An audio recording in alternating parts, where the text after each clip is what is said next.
ہے فرمان رسول اللہ. لا الہ الا اللہ حسبی ربی جل اللہ ما فی قلبی غیر اللہ نور محمد صلی اللہ. لا الہ الا اللہ.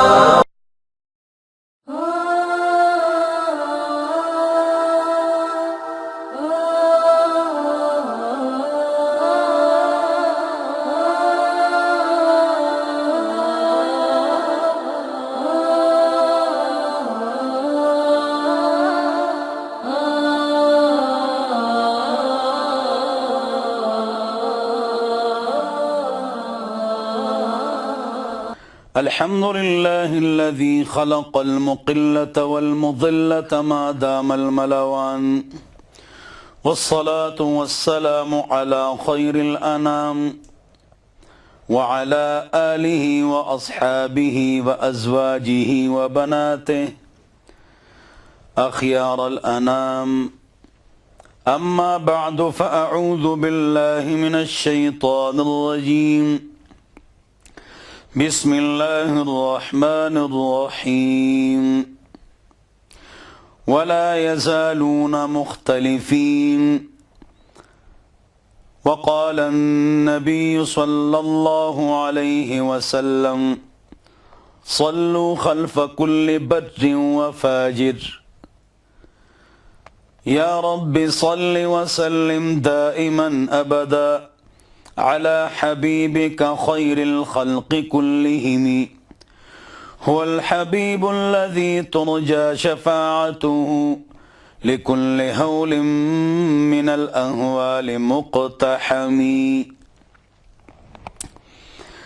میرے محترم اور مکرم بزرگوں، دوستوں اور ساتھیوں، اور میری قابل احترام ماؤں اور بہنوں، آج کل اتفاق اتحاد کے حوالے سے ہر آدمی تقریر کرتا ہے کہ اتحاد اور اتفاق کرنا چاہیے، اور ہر ایک کہتا ہے کہ اتفاق اور اتحاد ہونا چاہیے اور فرقواریت نہیں ہونی چاہیے.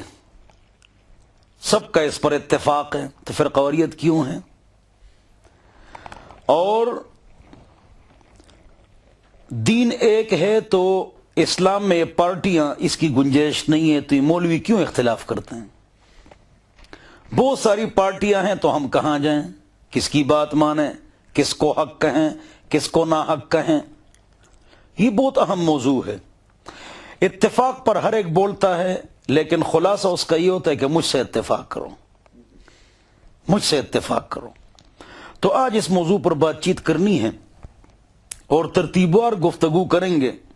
آج آپ کا دل خوش ہو جائے گا انشاءاللہ، اور امت میں جوڑ کی بات آج آپ حضرات کے سامنے آ جائے گی انشاءاللہ. غلطی کس کی ہے اس کو بھی پکڑنا ہے. تو بہرحال پہلی بات تو یہ ہے کہ فرقواریت کس کو کہتے ہیں؟ فرقہ اس کو کہتے ہیں کہ جہاں اصول میں اختلاف ہو.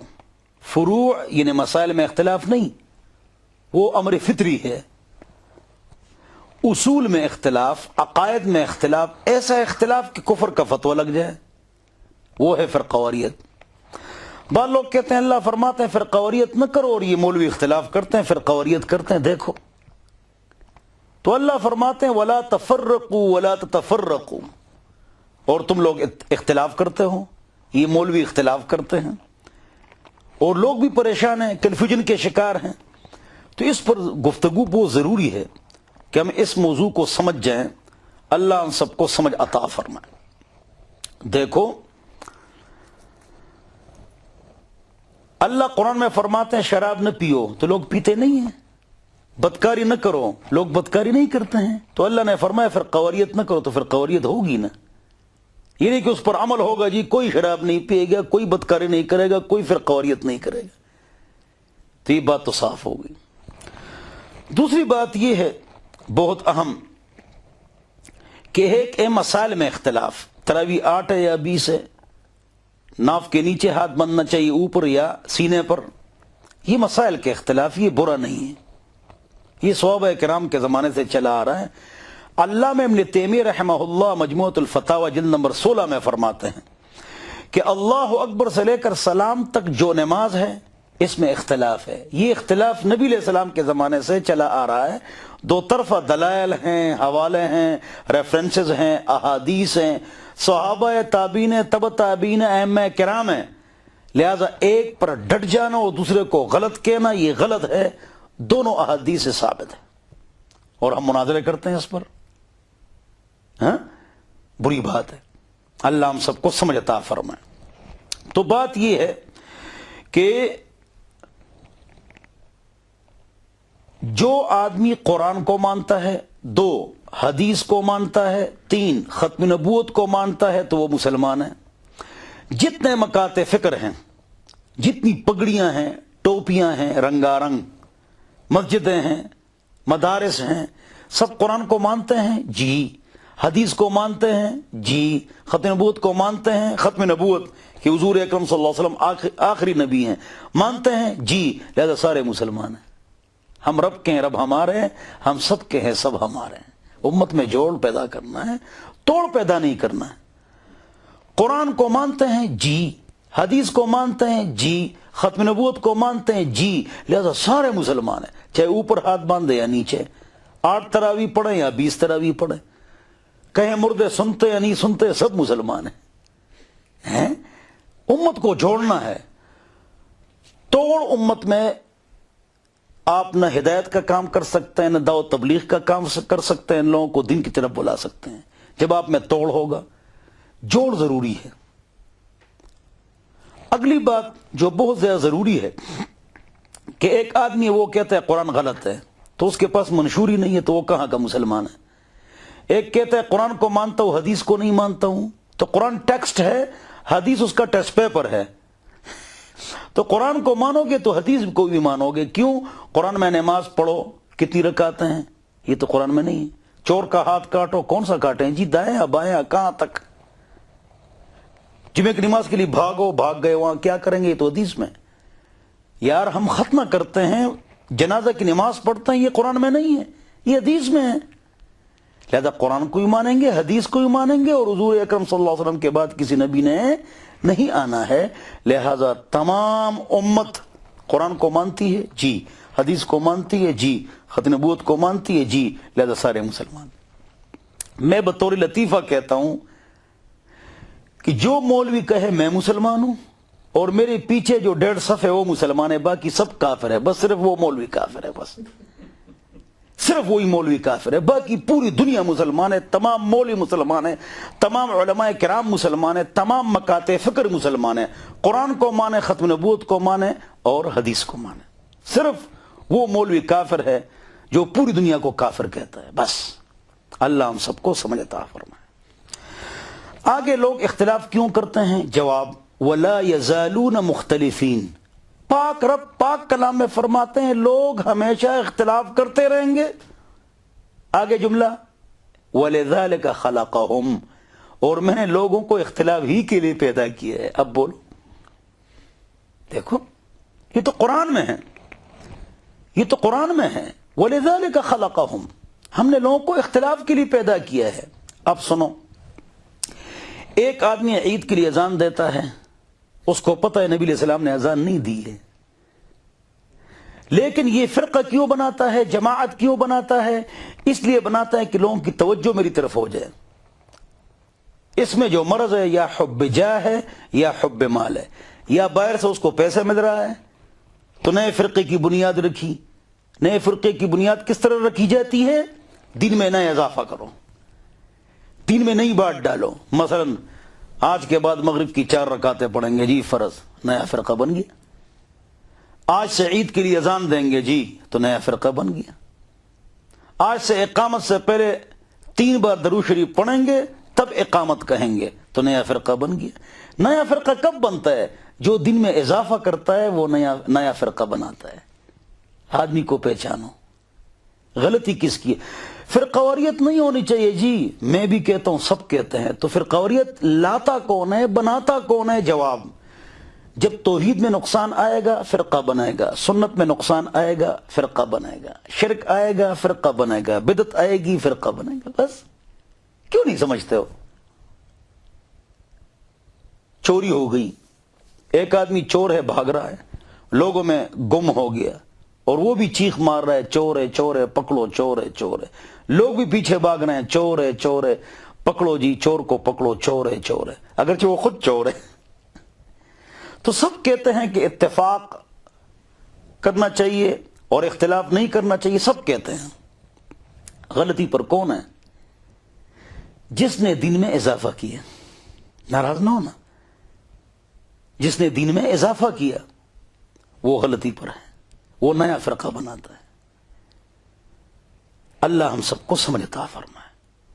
تو میں بتا رہا تھا کہ امت میں جوڑ، اس کے لیے علماء کرام جو ہیں مختلف مکاتب فکر کے، یہ اگر ایک دوسرے کے ساتھ بیٹھیں، میں بیٹھتا ہوں سب مکاتب فکر کے تمام علماء کے پاس، میں جاتا ہوں ان کے پاس بیٹھتا ہوں، ان سے چائے پیتا ہوں اور ان سے گپ شپ لگاتا ہوں اکیلے۔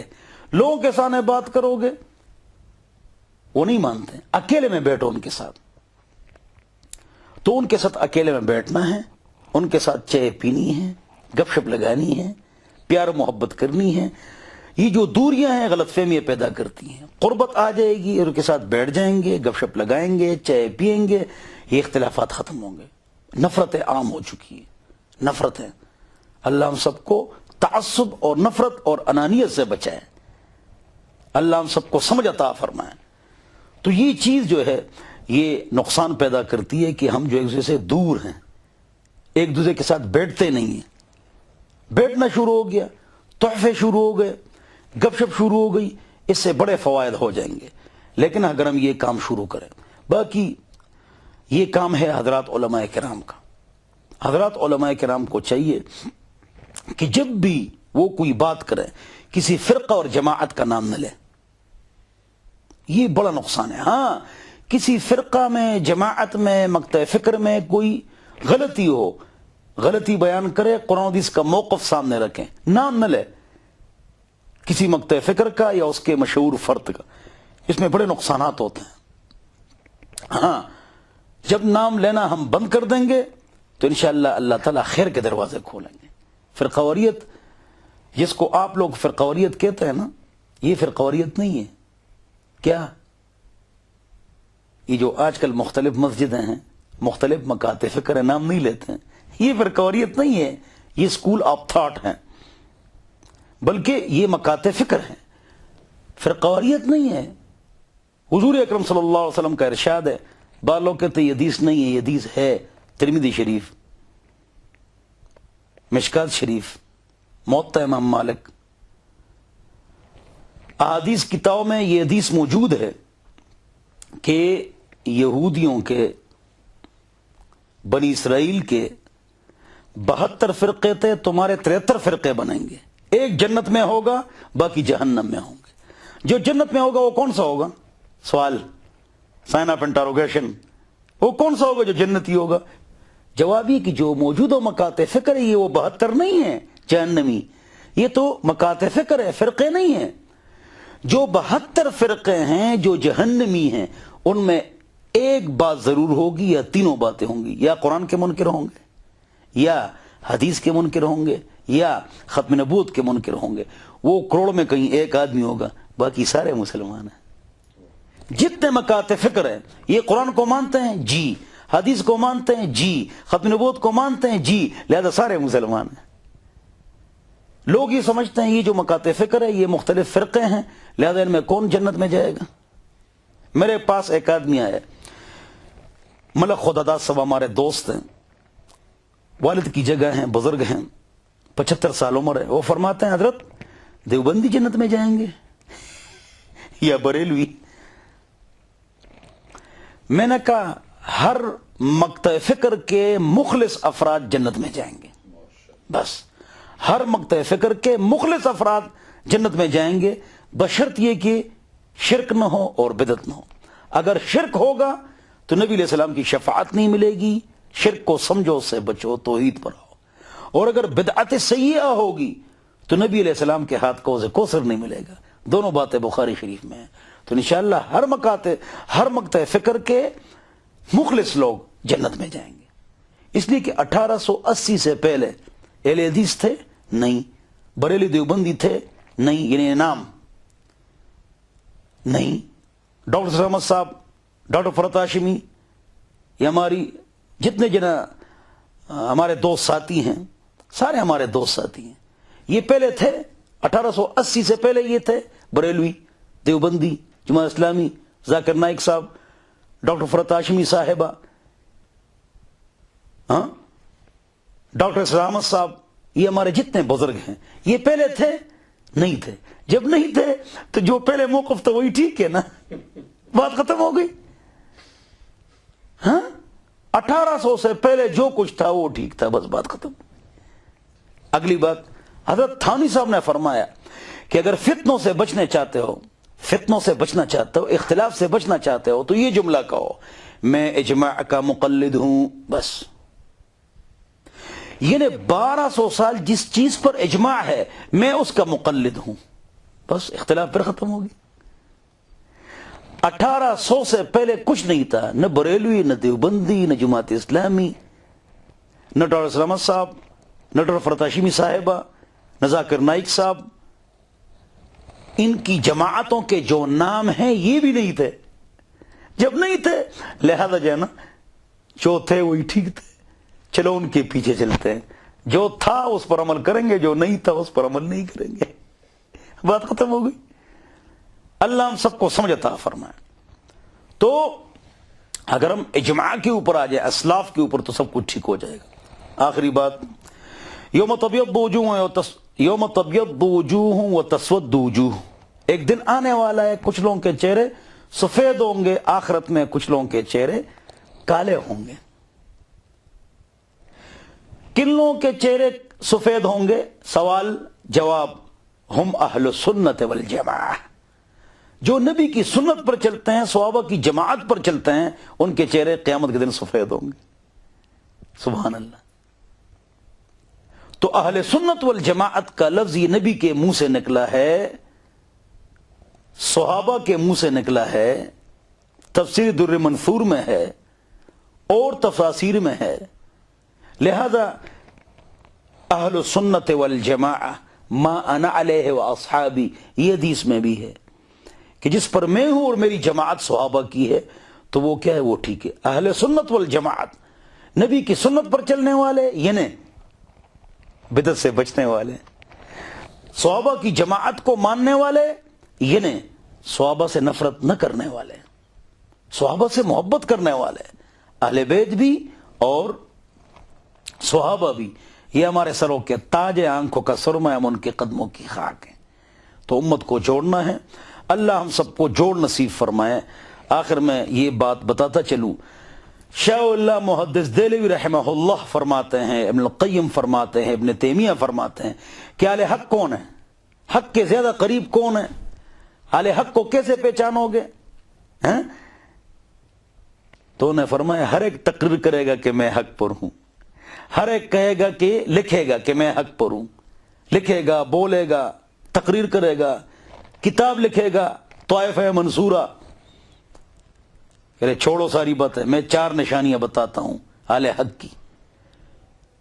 وہ اہل حق ہیں جن میں 4 نشانیاں ہوں. نمبر 1, ان پر کافر حملہ کرے. اس لیے کافر اپنے دشمن کو صحیح جانتا ہے کہ میرا صحیح دشمن کون ہے. ان پر کافر حملہ کرے, وہ کافروں پر حملہ کرے, وہ کافروں کے جیل میں ہو اور وہ کافروں سے شہید ہو. یہ 4 نشانیاں ہیں.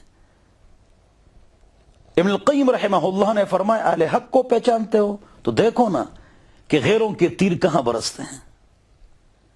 تو اللہ ہم سب کو سمجھ عطا فرمائے, عقل عطا فرمائے. فتووں میں تشدد نہیں کرنا چاہیے. وَكُلُّ قَوْلٍ جَاءَ يُنْفِي الْكُفْرَ عَنْ مُسْلِمٍ وَلَوْ ضَعِيفًا أَحْرَى.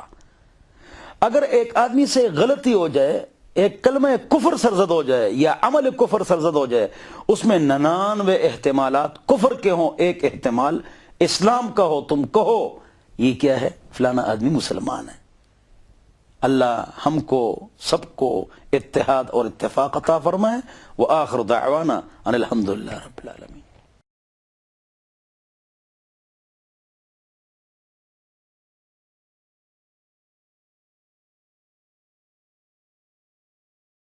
ہے فرمان رسول اللہ لا الہ الا اللہ حسبی ربی جل اللہ ما فی قلبی غیر اللہ نور محمد صلی اللہ